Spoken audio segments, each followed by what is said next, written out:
propósito de esta reunión es que ustedes muevan en sus municipios y en sus departamentos unas mesas locales. Ojalá con alcaldes, si no son nuestros afines, que nos comprendan nuestras tesis para ayudar a resolver este tema tan grave del país. Nosotros creemos que si el gobernador de Santander hace una mesa, el alcalde de La Belleza, están coordinados con el gobierno nacional, eso ayuda mucho. Mesas con la comunidad. Esa fue la propuesta que hicimos ayer. Creemos que puede ayudar muchísimo a superar esta situación. Porque esta tarde veíamos que las aspiraciones del Comité Nacional de Paro valen 81 billones. La reforma tributaria aspiraba a recaudar 24. Nosotros creemos que hay que recaudar entre 12 y 15 para poder atender esta problemática social tan grave. Yo creo que unas mesas en cada departamento, en cada municipio, pueden ayudar mucho, pueden resolver mucho problema, transmitirle unas actas que le van transmitiendo eso al gobierno nacional, el partido las puede recoger. Yo sí creo que el partido tiene que ponerse ahora en la tarea de que se puedan hacer, queridos amigos, que se puedan hacer esas mesas. El país no venía bien, eso nos permitió a nosotros que el discurso nuestro fuera triunfador en el año 2018. El presidente de la República recibió un país con 209.000 hectáreas de coca, una economía muy mal. Ojalá estos temas breguen a tenerlos en la mente. Este país bajó mucho la pobreza entre el 2002 y el 2013. Hasta el 2013 bajó bien. El gobierno Santos le dio por cambiar todas las políticas. Y cuando habíamos bajado la pobreza del 50 al 27, el gobierno Santos, al cambiar las políticas, la estancó en el 27. Desde el 2013, no es sino mirar el DANE, no volvió a bajar. Y hoy está en el 42 con este problema tan grave de la pandemia. Las reformas que hizo el presidente Duque al principio del gobierno traían la economía muy bien. Queridos amigos, la economía en enero y febrero del año pasado creció 4.2. Vino la pandemia, bendito sea Dios. Y esa pandemia ha causado este problema económico y social tan grave, bien aprovechado por sectores políticos de oposición. El presidente Duque tomó una serie de medidas, no las voy a mencionar todas: acelerar nuestras familias en acción, los ancianos, jóvenes en acción. Creó una figura muy importante que se llama ingreso solidario, debería ser un sello de su gobierno, bien importante. El PAET, que ha estado apoyando 146.000 empresas para que le puedan pagar a 3.600.000 trabajadores. Pero eso, queridos amigos, no es suficiente, porque aunque es muy bueno, este problema de la pandemia lo rebasa. En agosto del año pasado, le pedimos al gobierno, estando yo preso y con COVID, que dada la circunstancia tan difícil que estábamos viviendo, era necesario cobrarle unos impuestos adicionales a los sectores más pudientes del país para sostener la política social. Yo pensé que era oportuno que eso se aplicara posteriormente, que estábamos lejos de elecciones. El gobierno dijo que no era necesario, y después vinieron con un proyecto de reforma extremo que se volvió odioso. El partido, sus delegados, tuvieron muchas reuniones con el gobierno, yo participé en muchas. Mucho se le pidió al gobierno que no presentara eso sin un consenso con el partido y con otros partidos, y se le pidió específicamente que no lo presentara con unos puntos. Primero le dijimos, no generalicen lo de el IVA a la canasta familiar, si bien se le puede devolver a los sectores más vulnerables, si afectan consumos de la clase media colombiana. Después que quitaron eso, les dijimos, no afecten productos agroindustriales o pecuarios, quitándole la devolución del IVA en los insumos, porque si yo produzco un huevo y ese huevo lo voy a vender, no vaya a equivocar yo como Carrasquilla, por ¿cuánto? En el campo uno los compra también a 1.200 pesos, no sé a cómo estarán hoy. Pongamos un huevo de 2.000 pesos y no, yo no le cobro el IVA a quien viene a comprarlo a mi tienda, o no me lo cobran a mí si yo soy el que lo cobro, pero al productor de ese huevo en una granja avícola organizada le deben devolver lo que el productor de ese huevo pagó por IVA. Por ejemplo, tuvo que pagar IVA por la cajita de cartón, etc. Eso se les iba a quitar. Y eso le da mucha competitividad, pierden la competitividad frente al tema extranjero. Y si ese beneficio se lo quitan, entonces lo tienen que trasladar al precio. Un momentito, yo le pido a unos niños aquí silencio.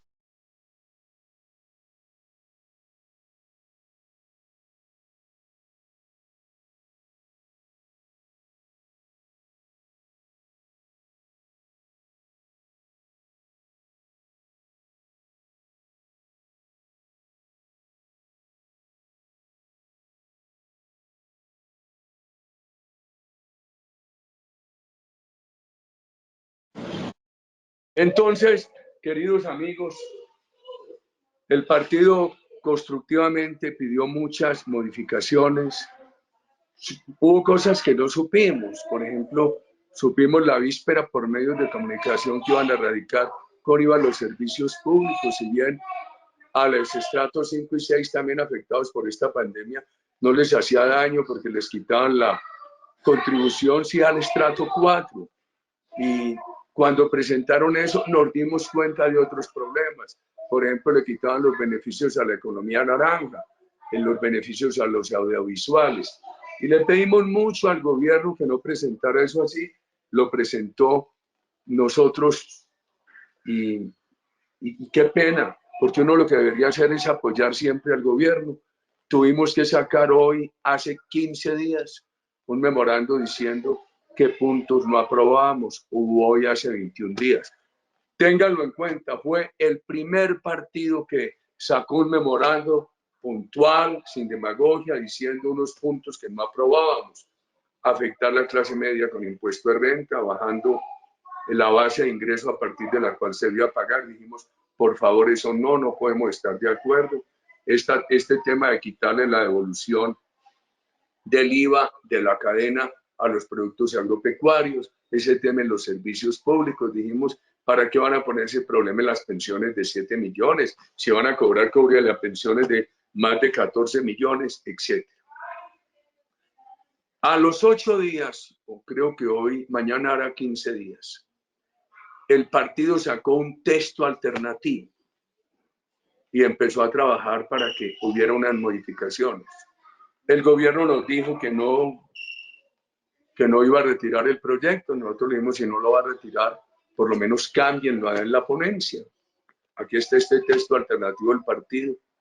Después, cuando conocimos propuestas de otros partidos, hubo muchas coincidencias, inclusive con el tema gremial, porque es una propuesta muy sencilla la del partido. Unos impuestos, la mayoría transitorios a los sectores más ricos de Colombia, más pudientes, como los vengo llamando yo hace 20 años, para no tener lenguaje de odio, para construir economía fraterna, contraria al odio de clases, cobrarle a los sectores más pudientes de Colombia unos impuestos para resolver unos problemas sociales.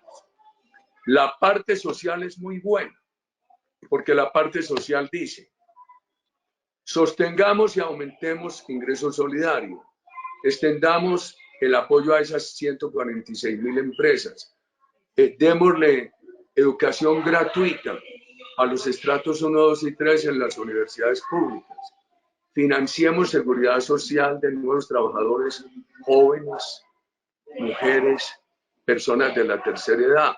Uno hablando con los jóvenes y viendo este desempleo juvenil, encuentra que eso es muy bueno.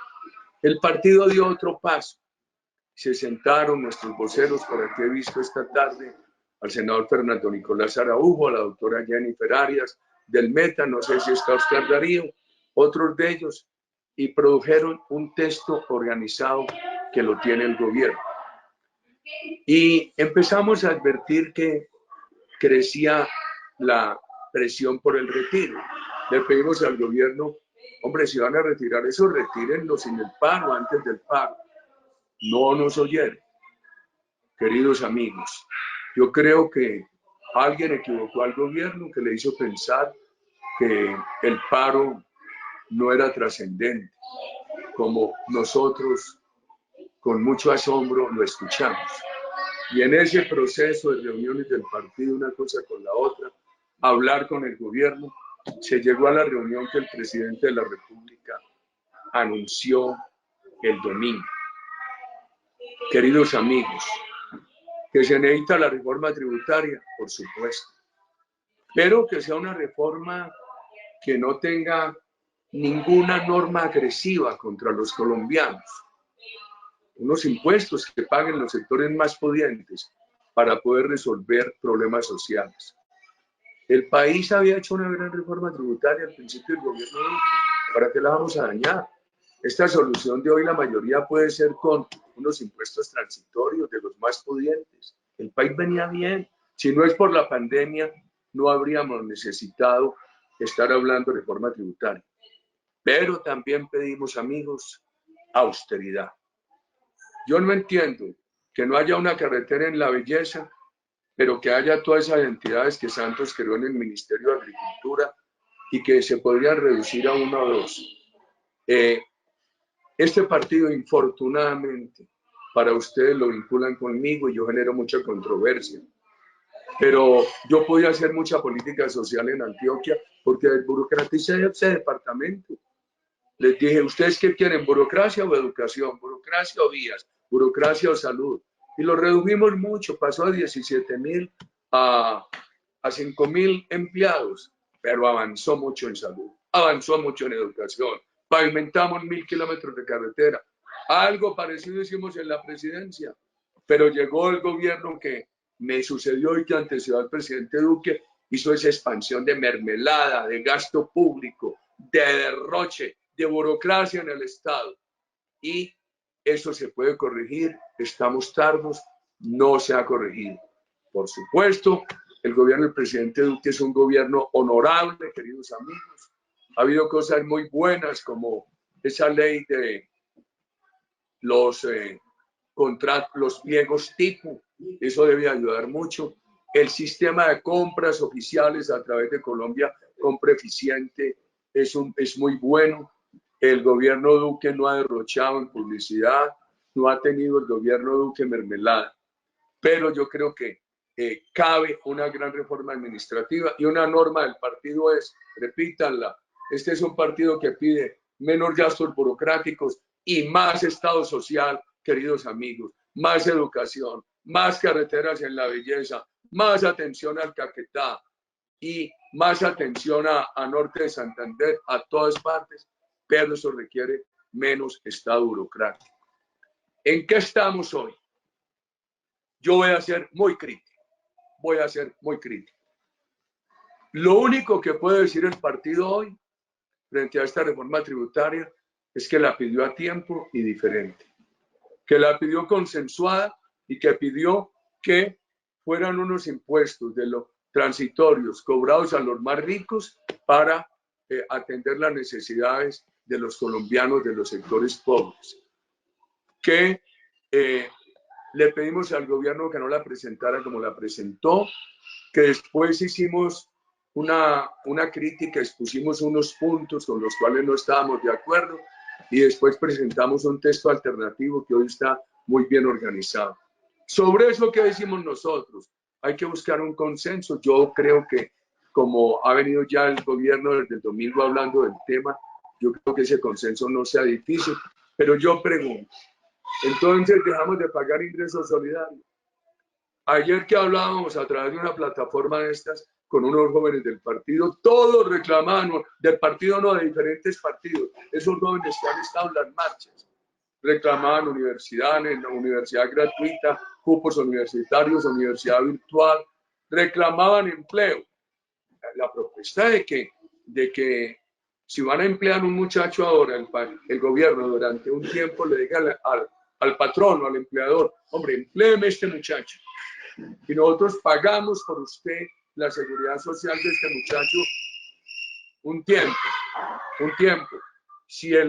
Pero eso cuesta plata. Eso es muy bueno y es necesario, pero eso cuesta dinero. O sea que esta reforma es necesaria. Veamos el problema de orden público. Yo voy a ser muy claro. 3 puntos.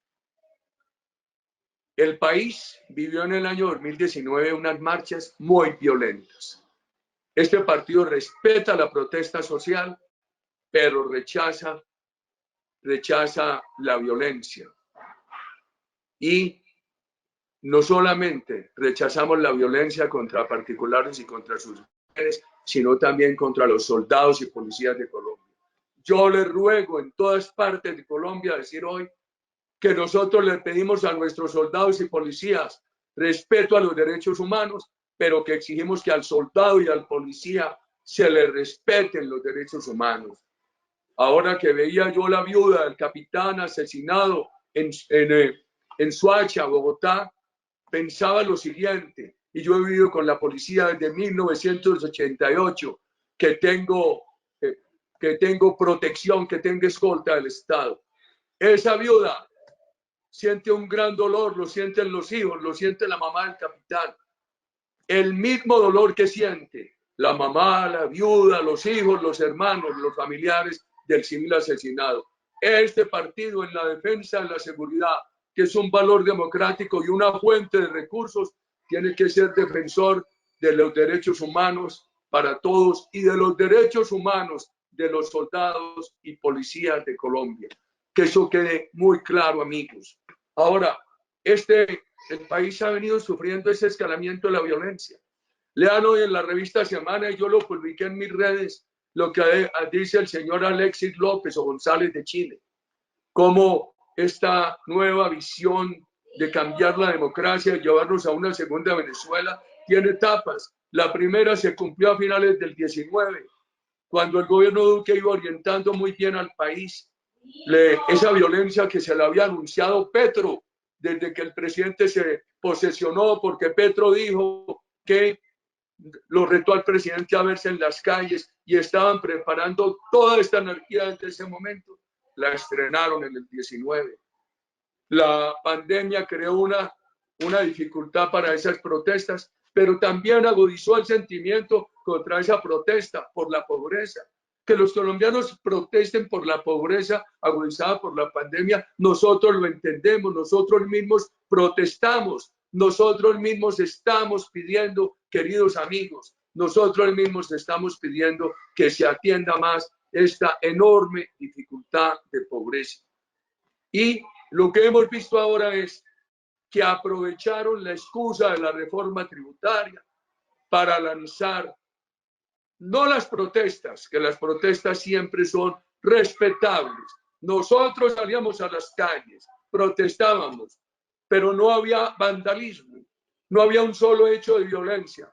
Y al otro día nuestras gentes estaban en las calles o en la Plaza de Bolívar barriendo la basura que había dejado nuestra manifestación. Han sido expresiones muy diferentes. Segundo problema.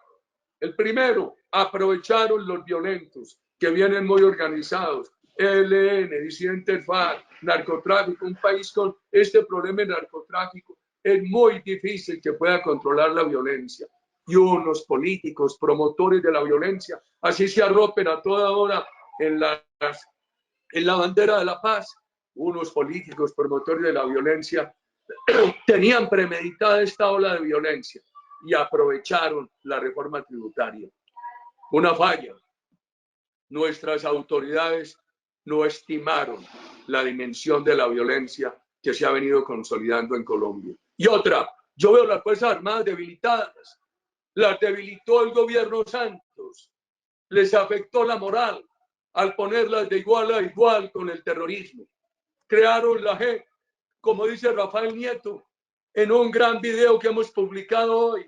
La JEP es un tribunal político, no un tribunal de justicia, impuesto por la FARC para juzgar a nuestros militares. Eso es inaceptable, queridos amigos. El gobierno nuestro en campaña propuso reformar la JEP y esa reforma se ha olvidado, queridos amigos. Esa reforma se requiere. Y yo no entiendo por qué nuestro gobierno se olvidó de eso. Y cuando hablamos de esa reforma dijo que no era un debate conveniente. ¿Por qué nuestros militares, que son unas fuerzas democráticas, no han estado al servicio de dictaduras? Aquellos que han violado las normas han sido severamente castigados. ¿Por qué tienen que ser investigados y juzgados por el tribunal impuesto por la FARC, que es la JEP? Y ha habido otro problema, la narrativa de anular la acción institucional de la fuerza pública. Entonces a uno le dicen los policías y soldados de Colombia, a mí me mandan a la calle a que me maten, me niegan el derecho a defender el bien privado público que están atacando. Si me tiran ácido no me puedo defender. Nosotros decimos, el militar y el policía tiene que cumplir con los derechos humanos. No puede agredir la protesta, pero tiene que defender al colombiano que está siendo atacado en su persona o en sus bienes. ¿Y cómo así que al soldado y al policía se le niega el derecho a defender su integridad, queridos amigos? De ninguna manera. El soldado y el policía es sujeto obligado a respetar los derechos humanos y sujeto beneficiario de la aplicación de los derechos humanos. Ese es el tercer problema que yo veo. ¿Para dónde vamos? El gobierno ha hecho cosas buenas. ¿Cómo no va a ser bueno haber pasado el presupuesto educativo de 32 billones a 47.3? Eso es muy bueno. ¿Cómo no va a ser bueno querer tener la gratuidad universitaria? ¿Cómo no va a ser bueno lo de ingreso solidario? ¿Cómo no va a ser bueno, queridos amigos, lo de Colombia Compra Eficiente? ¿Cómo no va a ser bueno la política ambiental, de reforestación, de respeto a los páramos, tema tan sensible en Santander, de que se genere energía fundamentalmente de solar y energía de brisa? Pero los errores no dejan ver las cosas buenas. Lo decía Richard Nixon. Decía que él, por Watergate, no le dejaban ver todo lo que había hecho bueno por Estados Unidos y por el mundo. Hoy unas mayorías colombianas por este tema de la reforma tributaria, si se quiere por el odio contra mí, si se quiere por fallas del gobierno, tienen taponados los oídos. No quieren recordar lo poco bueno que yo pude hacer como presidente, ni tampoco reconocer lo bueno que está haciendo el presidente Duque. Nosotros necesitamos en este momento resolver este problema social, cumplirle al país con el Estado austero, la disminución del Congreso y la reforma de la JEP. Debemos pensar llevarla a un referendo una vez la situación de la pandemia y de esta agenda se pueda superar. Nosotros tenemos proyectos muy importantes de nuestra agenda en el Congreso. Cuando el presidente Duque bajó los impuestos, que ayudó a recuperar tanto la economía, que Santos los tenía por las nubes, recordamos lo que habíamos dicho en campaña: menos impuestos a las empresas, mejores condiciones a los trabajadores. Por eso presentamos el proyecto de la prima adicional, que no lo aprobaron por la pandemia. Y ahora estamos diciendo, Colombia necesita un marco laboral fraterno. Por eso presentamos el proyecto aprobado en el Senado de la República, que está en la Cámara, para rebajar de 48 a 42 horas la jornada de trabajo sin afectar el salario de los trabajadores. Por favor, que eso se apruebe. El Centro Democrático lo reclama en nombre de una Colombia que tiene que ser una Colombia fraterna, con un ambiente laboral de mucha solidaridad. Con Andrés Arias, desde el año 2009, se concibió un proyecto que sigue en el tintero, que cuando nazca un joven en un hogar vulnerable, el Estado le dé un bono, no entregarle plata, un bono, que se lo tenga con pensiones y que ese joven lo pueda redimir cuando sea universitario y tenga un proyecto productivo de emprendimiento fuera adelante para su pensión. Nosotros necesitamos resolver el problema de orden público de hoy, resolver el problema tributario y social, que el gobierno avance en austeridad y nosotros necesitamos esta agenda complementaria del Congreso y pensar cómo nos lanzamos al referéndum para temas tan importantes como la disminución del Congreso, sacar a los militares de la JEP y otros queridos amigos. Hoy veo el país con muchas dificultades. Aquí le acabo de poner un mensaje al ministro de Justicia que está en Cali diciendo que apenas yo termine esta reunión y una reunión con Argentina, lo llamo. En el Valle del Cauca se pueden morir 30 millones de aves porque los bloqueos no dejan que les lleven comida. Y eso es hambre para los colombianos. Eso es hambre para los colombianos. Destruyeron el 60% del mío.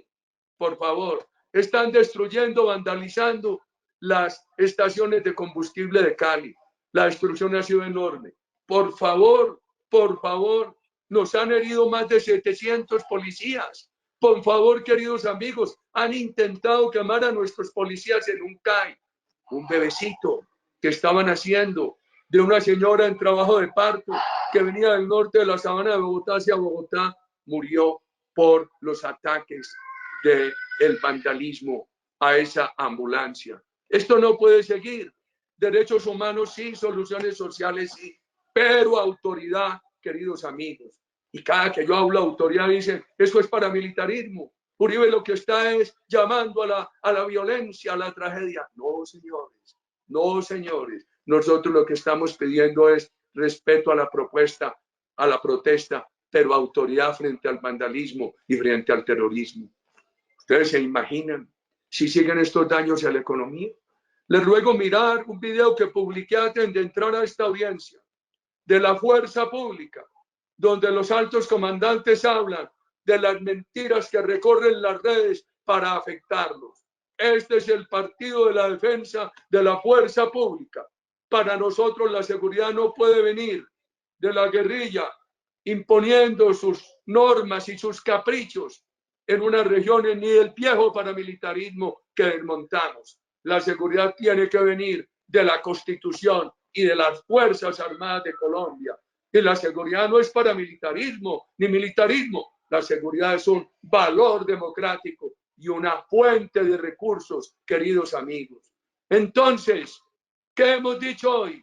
Hombre, en el 2012 el país estaba obstaculizado y pusimos unas caravanas militarizadas sin disparar a que desbloquearan el país. Estos desbloqueos hay que hacerlos urgentemente. Si ustedes ven otro video encontrarán cómo se hizo una compilación allí de lo que están haciendo aquí, ordenado desde Venezuela, con la participación del ELN, la participación de los disidentes de FARC, el narcotráfico y el movimiento internacional que también ha azotado a Chile. Que eso es distinto a la protesta. La protesta la respetamos. Mucha gente nuestra se lanzaron a la calle contra la reforma tributaria y están indignadas por la pobreza. Y nosotros también tenemos esa angustia y por eso pedimos recursos para que se atiendan. Vean ese video. Vean el señor Diosdado Cabello diciendo ahí les llevamos la guerra a las calles de Colombia. Vean esa destrucción. Este país tiene muchas posibilidades. Quieren destruir un país con posibilidades para construir una segunda Venezuela o una tercera Cuba que no tienen futuro ni posibilidades, queridos amigos. Vamos a ver cómo el gobierno puede avanzar en autoridad y en diálogo. Los sectores radicales que no están por la protesta, sino que la utilizan como argumento para sus fines políticos y que son permisivos con el vandalismo. Han confesado que lo que quieren es llevar este país a una hambruna general para que el presidente Duque renuncie o para llevarlo de títere de ellos hasta las elecciones del 22, hasta el 7 de agosto del 22. Eso no lo podemos permitir y hay que denunciarlo. Cuando a los lecheros de Cundinamarca les dicen eso, los obligan a botar la leche, ni siquiera les permiten regalarla a vecindarios pobres en esos municipios, queridos amigos. Tenemos que saber entonces que se requieren unos correctivos sociales, administrativos. Para este país es muy importante la seguridad, la producción económica, desde el más pequeño emprendimiento hasta la gran empresa con sentido social y la cohesión social. Nosotros seguiremos en esa batalla. Mientras otros proponen el odio de clases, nosotros hablamos de economía fraterna. Por eso los proyectos que estamos impulsando. Esperamos que el gobierno esté más sintonizado el tiempo que falta con este partido. Este partido, el único interés que ha tenido es de ayudar. El único interés que tengo yo, casi en los 69 años que cumpliré en julio, con este pelo irreversiblemente blanco, es proteger esta democracia. Yo no tengo ambiciones en lo personal. La vida me ha colmado. Además, cargo con un proceso judicial muy injusto que afecta a mi familia y que afecta al partido.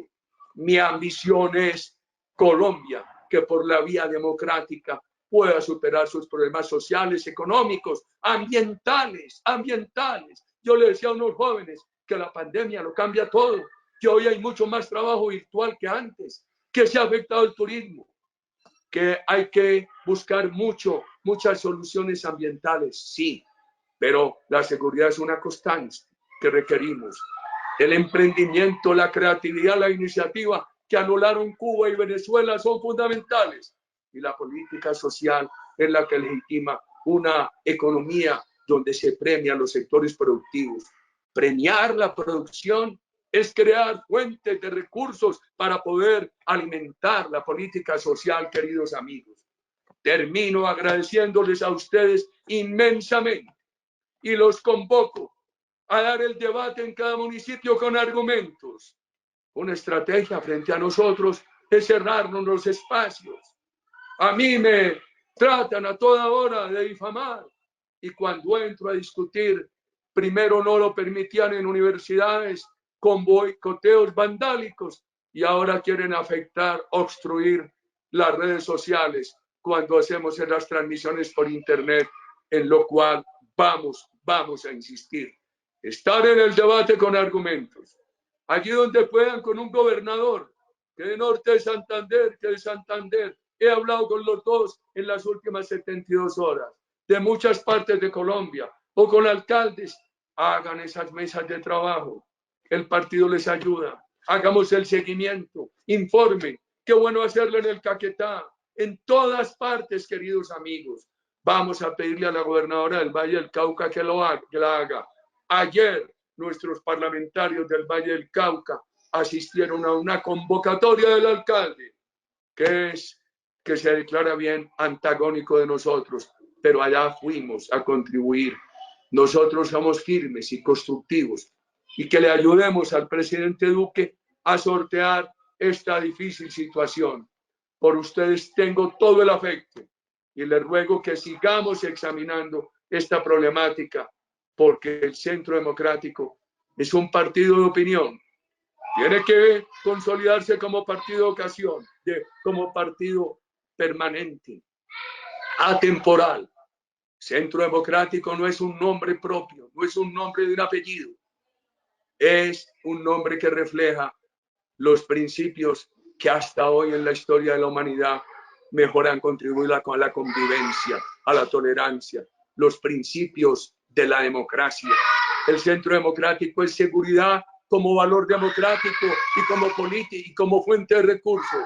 Es economía productiva, es política social, es diálogo permanente.